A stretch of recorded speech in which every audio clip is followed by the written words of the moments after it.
nous allons voir quelques options avec les formes que l'on a faites. Donc je vais la reprendre avec un rectangle, je génère le rectangle, ça sera pareil avec les autres formes. Je sélectionne bien la forme que je veux, parce qu'on aurait pu en avoir plusieurs. Là, elle n'est pas sélectionnée.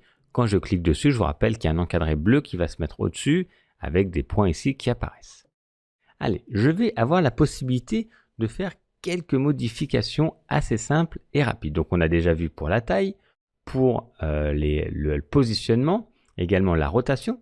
On va pouvoir également avoir la possibilité de faire tout simplement ici des symétries à la volée ou des rotations à 90 degrés qui sont proposées. Donc là, on va un peu moins s'en rendre compte sur un rectangle, mais par exemple, si on a un polygone ici à 3 côtés, hop, oula, 3 côtés, si j'augmente, ça va être compliqué, voilà. Si je fais une symétrie ici, vous voyez, ça permet tout simplement très rapidement de faire une symétrie. Ce n'est pas une rotation qui a été faite, mais bien une symétrie. On le voit avec le petit symbole ici du P, okay, que ça a été également réalisé. Donc là, parfois, on ne voit pas trop la différence, hein, mais ça a bien été réalisé. Ici, les symétries s'indiquaient juste là.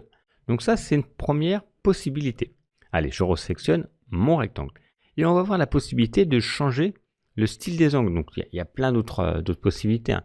Mais là, on va avoir la possibilité, par exemple, de mettre ici des biseaux fantaisie, des biseaux droits, des biseaux en marge, et on va pouvoir modifier ici tout simplement ces points.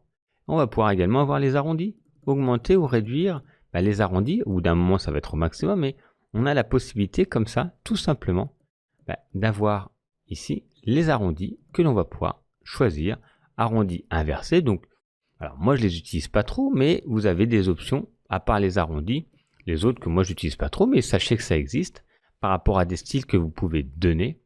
Vous voyez, différentes possibilités pour avoir des styles voilà, un peu particuliers, mais vous avez la possibilité et vous augmentez ou réduisez ici la possibilité d'avoir les angles plus ou moins importants. Voilà pour les petites options et ça marche après sur différents éléments. Donc, vous voyez, ça donne complètement un autre effet après à la forme.